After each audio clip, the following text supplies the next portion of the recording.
একই রকম বাঁধাকপির তরকারি খেতে ভালো না লাগলে এইভাবে একবার বাঁধাকপির বাটা বানিয়ে দেখতে পারেন। মাছ মাংস থেকেও খেতে অনেক বেশি ভালো হবে। নমস্কার, আমি রুমি। আপনাদের সবাইকে আবারও একটা দারুণ স্বাদের রেসিপিতে স্বাগত।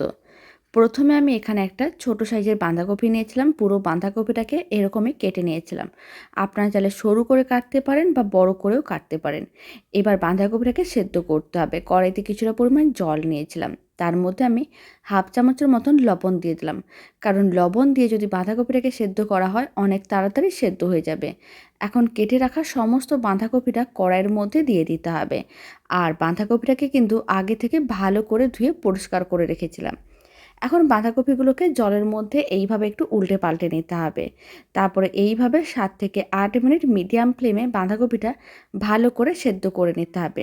আর মাঝে মাঝে মানে 2-3 মিনিট অন্তর এইভাবে একটু উল্টে পাল্টে রাখতে হবে, যাতে বাঁধাকপিগুলো সমস্তটা খুব ভালো করে সেদ্ধ হয়। আর ফ্লেমটা আমি মিডিয়ামে করে দিয়েছি। এখন 7 মিনিট পরেই দেখাচ্ছি।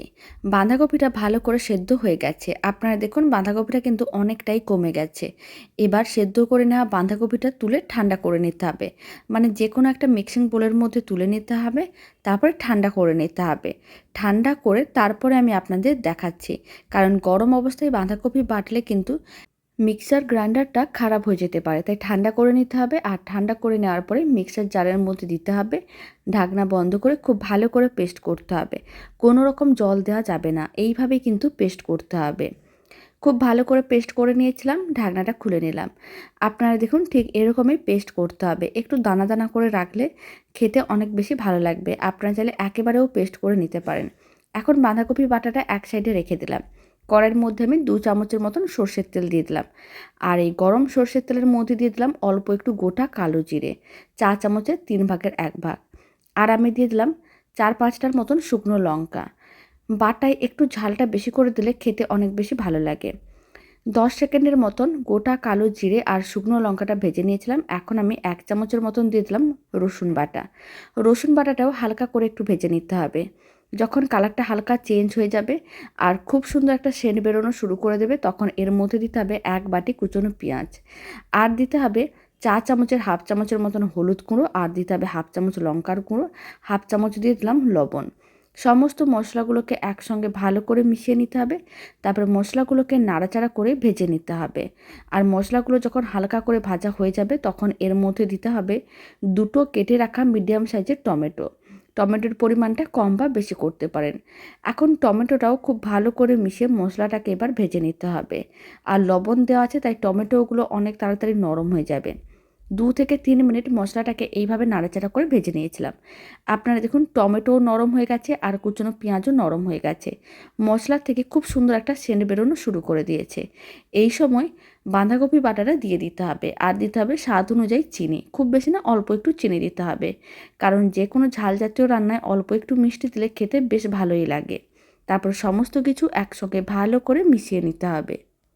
সমস্ত কিছু একসঙ্গে ভালো করে মিশিয়ে তারপরে এইভাবে 4 থেকে 5 মিনিট মিডিয়াম টু হাই ফ্লেমে নাড়াচাড়া করতে হবে। কারণ বাঁধাকপির বাটাটাকে একটু শুকনো করতে হবে। এতে বাঁধাকপির বাটা দেখতে যেমন ভালো লাগবে, খেতেও ভালো লাগবে। প্রায় 4-5 মিনিট এইভাবে নাড়াচাড়া করে নিয়েছিলাম। এখন আমি এর মধ্যে দিয়ে দিচ্ছি বেশ কিছুটা পরিমাণ কুচনো ধনেপাতা। আর ধনেপাতাটাও একসঙ্গে ভালো করে মিশিয়ে নিতে হবে। আর ধনেপাতা পছন্দ না হলে নাও দিতে পারেন। ধনেপাতা দেওয়ার পরে আরও 4-5 মিনিট নাড়াচাড়া করে নিয়েছিলাম। দারুণ স্বাদের বাঁধাকপি বাটা একেবারেই রেডি। গরম ভাতে বানিয়ে দেখতে পারেন। মাছ মাংস ছেড়ে এইটা দিয়েই আপনাদের পুরো ভাত খাওয়া হয়ে যাবে। এবার বাঁধাকপির বাটাটা আমি একটা সার্ভিং বোলের মধ্যে সার্ভ করে নিয়েছি। আর বাঁধাকপি বাটার রেসিপিটা কেমন লাগলো কমেন্ট বক্সে জানাতে একেবারেই ভুলবেন না। ভালো লেগে থাকলে আপনারা যদি ফেসবুক থেকে রেসিপিটা দেখছেন পেজটিকে ফলো করে নেওয়ার অনুরোধ রইল। ইউটিউব থেকে দেখলে চ্যানেলটি সাবস্ক্রাইব করে নেওয়ার অনুরোধ রইল। আর এই বাটার ওপরে অল্প একটু কাঁচা সর্ষের তেল দিয়ে দিলে এর স্বাদ আরও অনেকটাই বেড়ে যাবে। বাড়িতে অবশ্যই একদিন হলেও বানিয়ে দেখতে পারেন। আশা করি আপনাদেরও খুবই ভালো লাগবে। তো চলুন ভিডিওটা আমি এখানে শেষ করছি। আপনারা সবাই ভালো থাকবেন, সুস্থ থাকবেন। আপনাদের সঙ্গে আবার নতুন রেসিপি নিয়ে দেখা হচ্ছে।